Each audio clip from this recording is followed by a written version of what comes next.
Messieurs, dames, bonsoir et bienvenue. Je reçois dans cette grande édition du journal télévisé un invité spécial, un journaliste que vous connaissez qui n'est plus à présenter. Il s'agit de Monsieur Baba Alpha. Baba, bonsoir. Bonsoir amis, bonsoir chers téléspectateurs de la télévision Bonferré. Bienvenue chez toi. Ah merci, je me sens déjà chez moi.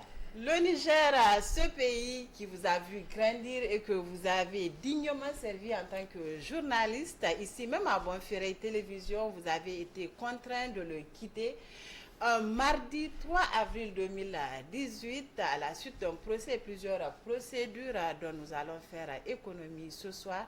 Je vous propose de suivre un reportage sur votre arrivée signé Youssouf Haïdara. C'est aux environs de 23 heures, heure de Niamey, que la voiture transportant Baba Alpha est arrivée à la devanture de chez Alpha Mahama, père biologique de Baba Alpha. À sa descente de la voiture, face à Baba Alpha, les membres de la famille et les collègues journalistes de Bonferré Télévision. Après les salutations et accolades avec les frères, amis et collègues, le moment privilégié revient de droit aux deux parents biologiques de Baba Alpha. Là aussi, l'émotion est très grande. Baba Alpha regagne aujourd'hui Niamey après 5 ans d'exil forcé, loin de sa famille, de ses parents et de ses collègues. Aujourd'hui, il est parmi nous, près de notre affection, et ce, grâce au sens d'humanisme et de justice de nos nouvelles autorités. Baba, vous êtes rentré hier soir au pays après presque 5 ans d'absence. Quelles sont vos premières impressions? Nous l'imaginons, beaucoup d'émotions sans doute, surtout avec le retrouvailles avec la famille. Oui, effectivement, ami, l'émotion que je ressens ou les émotions que je ressens depuis hier, celle qui domine actuellement, je vais commencer par celle-là. Je suis à Bonferré et ça fait bientôt 6 ans ou 7 ans, en ajoutant les 1 an passé en prison, que je n'ai plus parlé dans ce plateau de Bonferré. Je n'ai plus eu la chance de voir certaines personnes et il y a beaucoup de personnes qui nous ont quittés du groupe Bonferré avec lesquels j'ai vécu ici, j'ai travaillé ici. Je pense à ma soeur, Bouli Adamounide, je pense à Hawa qui est partie tout récemment, à Soumana Karimou, à Fatih de la direction. Et je profite de cette occasion pour implorer Allah subhanahu wa ta'ala d'accueillir leurs âmes au paradis.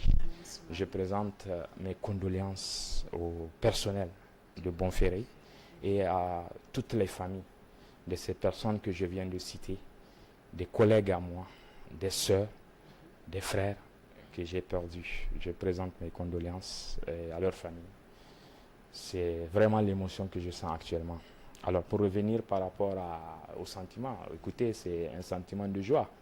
Retrouver sa terre natale, retrouver son pays, sa patrie, après avoir quitté dans des conditions que vous savez, dont on fera économie comme vous l'avez dit. Donc c'est la joie. Je suis très très satisfait d'être au Niger, d'être à Niamey, de retrouver ma famille, de retrouver mes amis, de retrouver mes enfants, ma femme, mes frères, mes parents. Écoutez, vous ne pouvez pas comprendre l'importance qu'on ressent quand vous êtes parmi les siens, après avoir passé près de 6 ans sans cette ambiance familiale, sans cette ambiance fraternelle, sans cette ambiance amicale et professionnelle. Donc vraiment mes sentiments sont des sentiments vraiment de gratitude, de reconnaissance à l'égard de tous ceux qui se sont mobilisés, malgré que bon, mon retour s'est fait, vous le savez, dans des conditions qu'on va évoquer. Mais quand même, j'ai trouvé beaucoup de personnes chez moi et donc ça m'a regardé de plus. Et je manque de mots pour dire ce que je ressens actuellement, vraiment. En tout cas, le plaisir est partagé. Alors, Baba Alpha est de retour au pays, mais dans quelles conditions? Écoutez, dans des conditions normales, Voilà, je suis parti dans des conditions assez surprenantes. Je suis revenu peut-être dans des conditions surprenantes aussi, parce Oui. que ça n'a pas été préparé. J'étais trop pressé d'attendre ce jour où on me dira Baba Alpha, reviens chez toi. Donc moi, tout de suite, on m'a dit de revenir chez moi. Je suis revenu sans calculer, sans me préparer. Et je suis très heureux de retrouver ma famille. Et c'est l'essentiel pour moi. Et c'est ces conditions-là que je retiens. Alors, Baba, près de 5 ans hors du pays, racontez-nous un peu comment s'est déroulé votre exil, les péripéties et comment suivez-vous l'actualité de votre pays depuis l'extérieur. Bon, écoutez, les premières heures de cette épreuve étaient naturellement difficiles. Oui. Je me suis retrouvé à la frontière Mali-Niger, une frontière que je ne connaissais pas auparavant, en tout cas depuis ma naissance. Alors, c'était difficile au départ, mais quelques semaines après, j'ai compris dans quoi je mettais les pieds, parce que je me suis retrouvé seul, pratiquement seul d'abord, face à moi-même, face à ma vie de 34 ans au Niger. Alors, je ne parlerai pas de péripéties. Sincèrement, quand j'ai fait le bilan des années passées à l'extérieur du Niger, ce ne sont pas des péripéties. J'ai tout de suite compris que Dieu m'a envoyé à l'université de la vie pour aller apprendre, comprendre le sens profond de certaines choses, de certains comportements, de certains propos. J'ai vécu cette épreuve avec beaucoup de foi. Je rends grâce à Dieu qui, tout de suite, il m'a donné ce cadeau qu'est la foi. Comprendre tout de suite qu'il n'y a pas un être humain capable de changer le destin tracé par Dieu. Dieu a décidé de m'éprouver, me mettre face à mes propres responsabilités, à ma propre vie. Et c'est clair, Dieu ne descendra pas sur terre pour le faire. C'est des circonstances et des personnes qu'il crée. Et effectivement, des personnes se sont mises sur ma route, et ils ont fait ce qu'ils ont pu faire. Mais moi, j'ai dit, c'est vraiment positif parce que j'ai appris, j'ai grandi, j'ai purifié mon esprit, j'ai purifié mon âme, et j'espère que cela va me servir et servir mon pays, ma patrie et tous ceux avec qui j'aurai affaire désormais au Niger. Et l'actualité au Niger, vous savez, le monde est devenu un village planétaire aujourd'hui avec l'évolution de la technologie. Donc je suis resté constamment au contact de l'actualité, notamment footballistique du Niger, parce que je suivais de très près les équipes nationales de football, notamment le MENA, dont j'ai eu le bonheur d'accompagner au Maroc, grâce à la Fédération nigérienne de football que je salue au passage, et tous les amis qui sont au niveau de la FENIFOOT.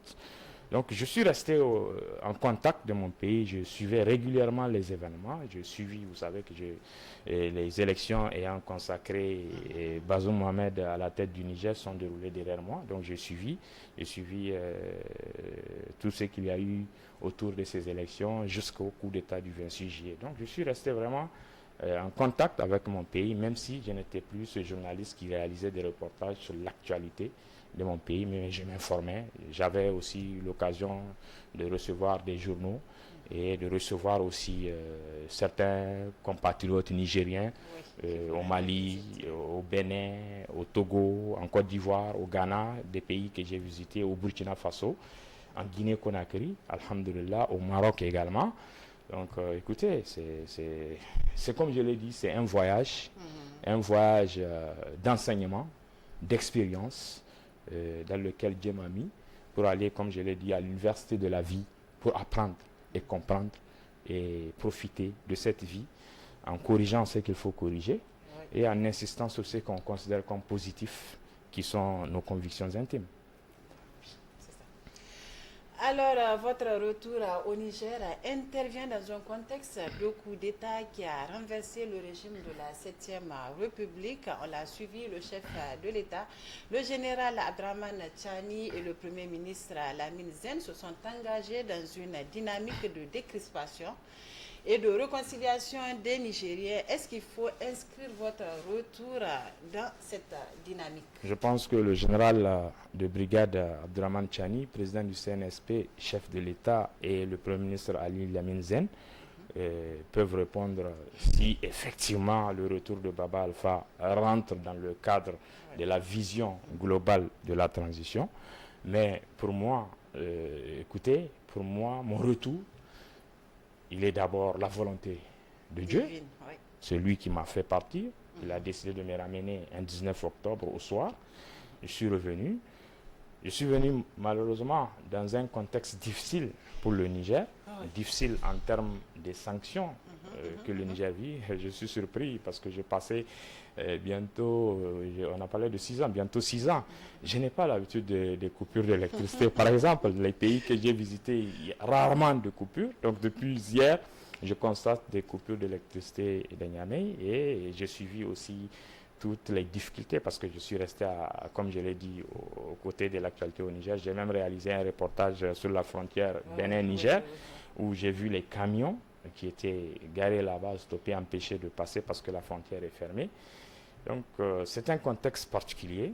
Moi je parlerai d'un contexte pas de décrispation mais de refondation de la patrie, en suivant les discours du chef de l'État et les différentes conférences de presse animées par le Premier ministre.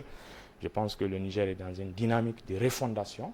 Alors c'est à ce niveau que je pense qu'il faut placer les actions de la transition, il faut les analyser ainsi, et je suis venu comme un refondateur qui va participer à la refondation de la République telle que décidée par les autorités, les nouvelles autorités de notre pays.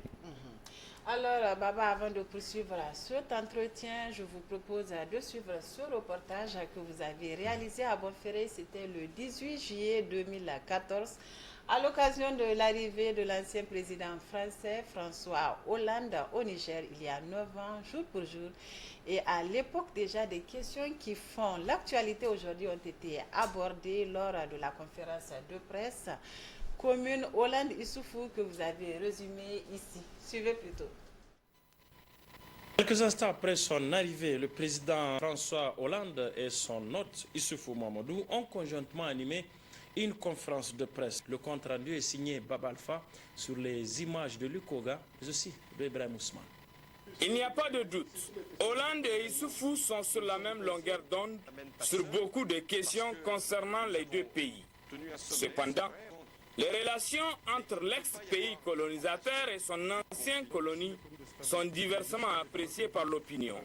Et les deux sujets à polémique aujourd'hui sont justement l'exploitation de l'uranium par Areva. La France arrive au Niger au moment où les accords de partenariat stratégique avec Areva, une grande partie de la société civile nigérienne estime que les termes de cet accord ne sont pas respectés au 30 juin dernier. Dans ces accords, il y a la neutralité de la TVA qui est accordée à Areva.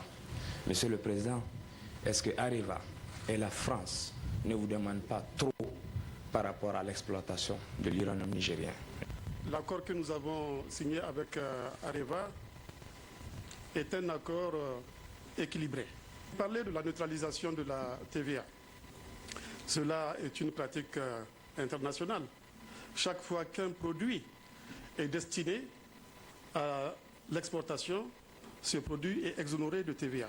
C'est valable pour le Niger, c'est valable en France, c'est valable partout dans le monde. L'un des axes majeurs de ce rapport nigéro-français est la sécurité, avec la mise en place de l'opération Barkhane, qui consacre l'installation d'une base militaire française de plus de 300 hommes à Niamey. Au Niger, ce sont 300 soldats français qui sont là, en appui, en formation, en accompagnement des armées nigériennes. En tout cas, Baba, cette voix nous a beaucoup manqué. Alors, la situation que vit le Niger avec cette période, certes difficile, mais porteuse de beaucoup d'espoir, quelle contribution comptez-vous apporter à cette dynamique? Écoutez, ma contribution en tant que fils d'abord de ce pays, c'est de donner mes points de vue, mes propositions, mes convictions, sur la base de mon expérience, sur la base de ce que je sais de l'expérimentation démocratique connue par le Niger.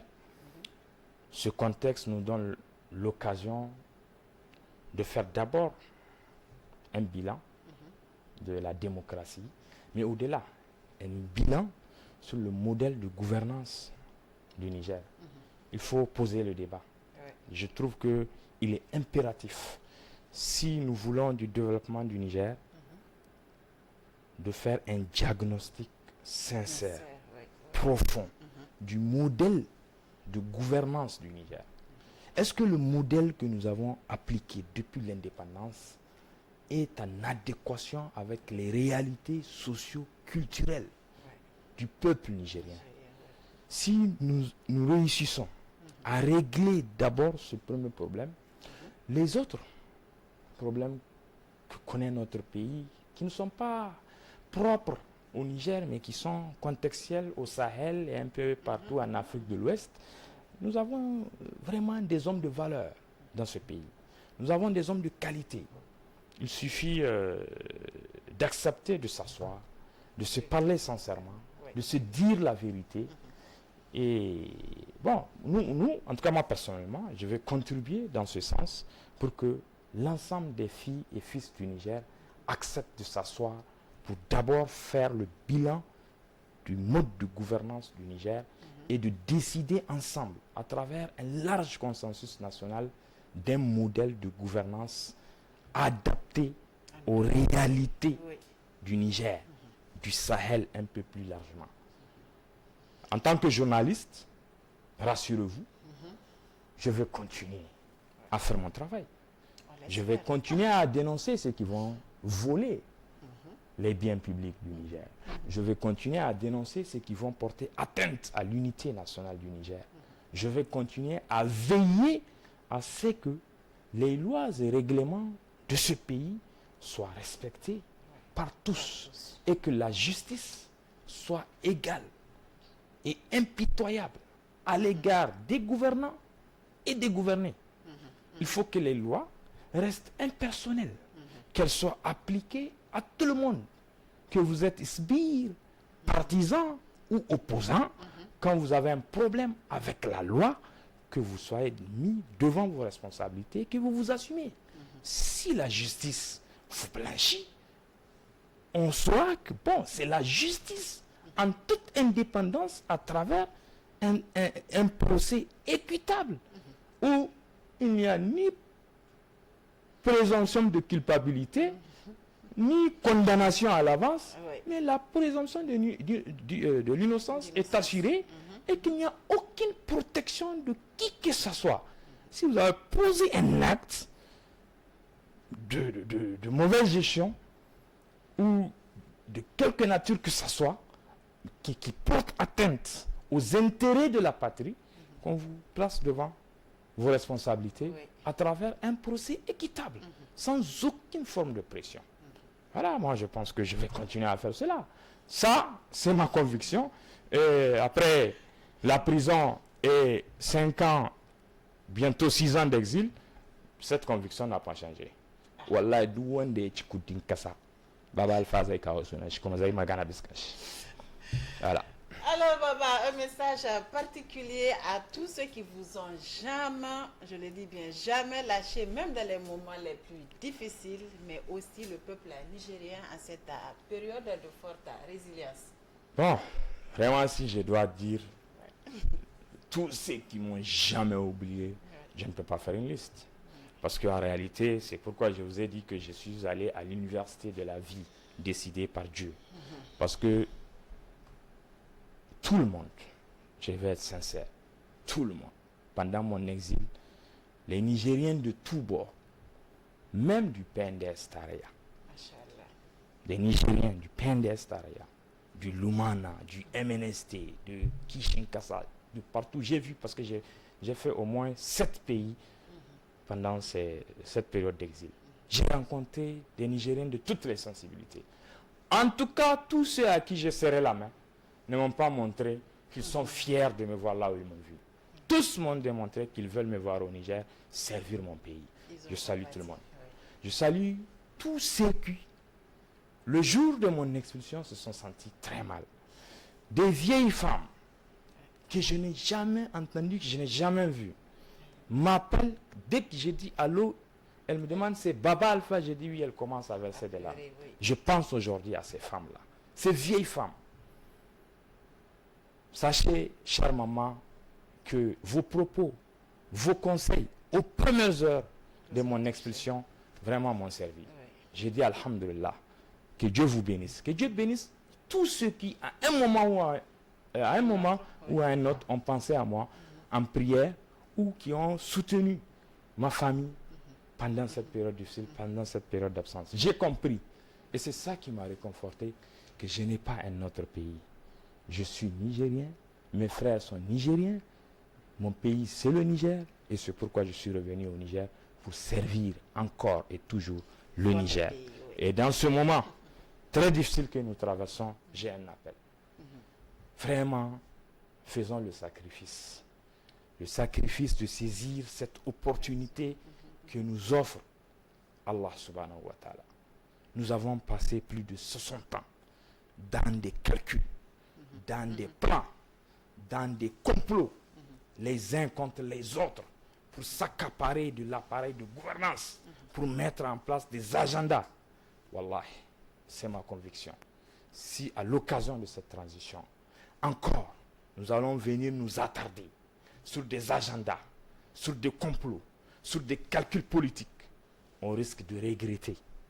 Et je pense que avec toute cette mobilisation que je vois dans ce pays, avec tous ces oulémas, tous ces érudits qui sont régulièrement dans les mosquées, en train de lire le Coran, en train de faire des invocations sur le Niger, j'ai l'intime conviction, s'est placé sur une véritable voie de sa refondation qui a pour conséquence invariable qui s'appelle prospérité, développement, de l'unité de toutes les filles et de tous les fils de ce pays.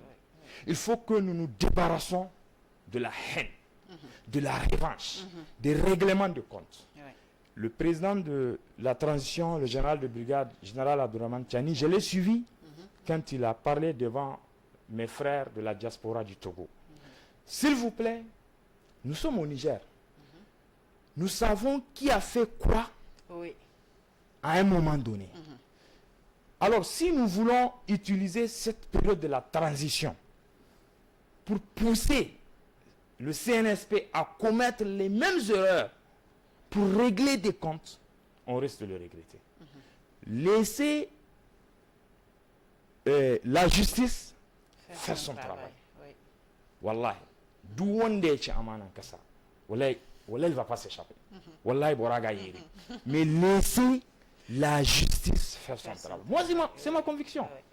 C'est ma conviction. Tous ceux qui ont trahi ce pays-là, wallahi, avec le Coran qui est en train d'être lu, avec les invocations des érudits, wallahi, ce pays-là sera sauvé. Mais pas dans la haine. Non. Libérons-nous. Libérons nos cœurs. Unissons-nous. Travaillons. Saisissons parce que nous ne sommes plus seuls. Le Niger aujourd'hui est soutenu par toute l'Afrique. Et le Niger s'est mis avec le Mali et le Burkina. Je pense que c'est une occasion. Les Nigériens doivent être d'abord jaloux de leur pays et donner l'exemple d'une cohésion nationale irréversible. Et nous aurons le résultat. Franchement, qu'Allah nous assiste, qu'Allah protège le Niger et son peuple et qu'il nous assiste dans la refondation de la patrie. Merci. Et merci à tout le personnel de Bonferré. Merci pour cette occasion que vous m'avez donnée. Je ne sais pas comment dire, je ne m'attendais pas à me retrouver très tôt sur le plateau de Bonferré. Ah, merci. Je suis vraiment en famille. Alors, et ça me plaît. Aussi, Baba, merci. d'être passé sur ce Merci, plateau Annie. et Merci. au plaisir Merci de te revoir beaucoup. parmi nous. Merci, Inch'Allah.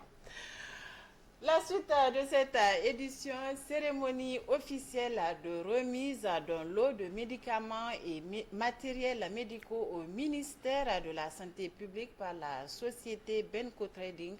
C'était en présence de plusieurs invités de marque. Retrouvons Souleymane Ousmane et Mamadou Djori. Le scénario est digne d'un film hollywoodien. Le plan d'évasion visant à extraire l'ancien président de la République Bazoum Mohamed et les membres de sa famille qui sont gardés avec lui du palais de la présidence du Niger vers le Nigeria voisin. La mise en échec de cette tentative par le CNSP a permis d'en connaître les contours.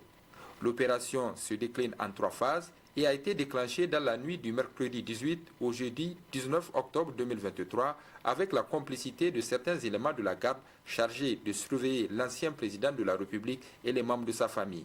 Le président déchu Mohamed Bazoum, accompagné de sa famille, ses 2 cuisiniers et 2 éléments de sécurité, a tenté de s'évader de son lieu de détention. Phase 1. Évasion vers un premier point de récupération aux abords du palais présidentiel où les attendait un véhicule banalisé. Phase 2. Ce véhicule devrait les conduire à une planque au quartier Tchangare, à la périphérie nord de la ville de Niamey. Phase 3. À partir de cette planque, un déplacement serait prévu vers 2 hélicoptères appartenant à une puissance étrangère censés les exfiltrer à Birni-Kebbi au Nigeria. Le démantèlement du complot a conduit aux premières heures de la matinée du jeudi 19 octobre 2023 à cette opération d'interpellation de plusieurs personnes au quartier Tchangare. Pour l'heure, les principaux auteurs et certains de leurs complices ont été arrêtés. Le procureur de la République, saisi de l'affaire, a d'ores et déjà ouvert une enquête. La situation est sous contrôle. Cette nouvelle tentative de déstabilisation de la transition en cours au Niger rappelle si besoin il en est que les manœuvres sournoises des ennemis internes et externes du pays se poursuivent. Le CNSP a pour sa part réaffirmé sa ferme détermination à conduire à son terme la transition conformément aux aspirations du peuple nigérien digne et souverain. Il s'agissait des forces de défense et de sécurité qui ont mis en échec une opération d'exfiltration de l'ancien président de la République, Bazoum Mohamed. Le Conseil national pour la sauvegarde de la patrie, CNSP, a donné donc un communiqué publié hier les détails de cette opération qui nous est résumée ici par Moustapha Abdrahman Zongoma. Comme je le disais, cérémonie officielle de remise d'un lot de matériel et médicaments médicaux au ministère de la Santé publique par la société Benko Trading. C'était en présence de plusieurs invités de marque. Suleiman Ousmane et Mamadou Djori pour les détails. Par ce don de médicaments et matériels médicaux offerts par la société Benko Trading au gouvernement nigérien à travers le ministère de la Santé publique, la société Benko Trading, dirigée par le PDG Hassan Nuhu, veut ainsi apporter sa part de contribution pour accompagner les efforts du CNSP et du gouvernement de transition, mais aussi de marquer sa solidarité aux côtés du peuple nigérien.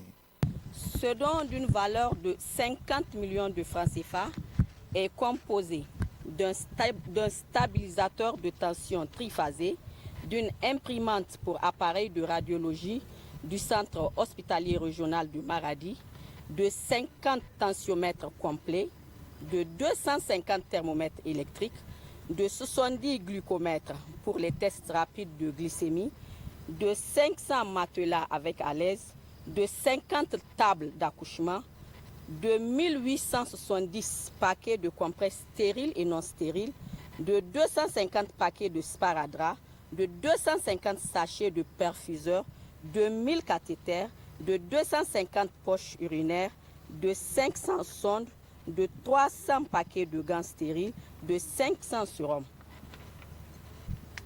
Cet appui est une modeste contribution de la société Benko Trading et va contribuer à la défense de la patrie et particulièrement pour la souveraineté sanitaire de notre cher pays. Pour sa part, le ministre de la Santé publique, en réceptionnant ce don, a salué les donateurs pour ce geste important au profit des populations nigériennes.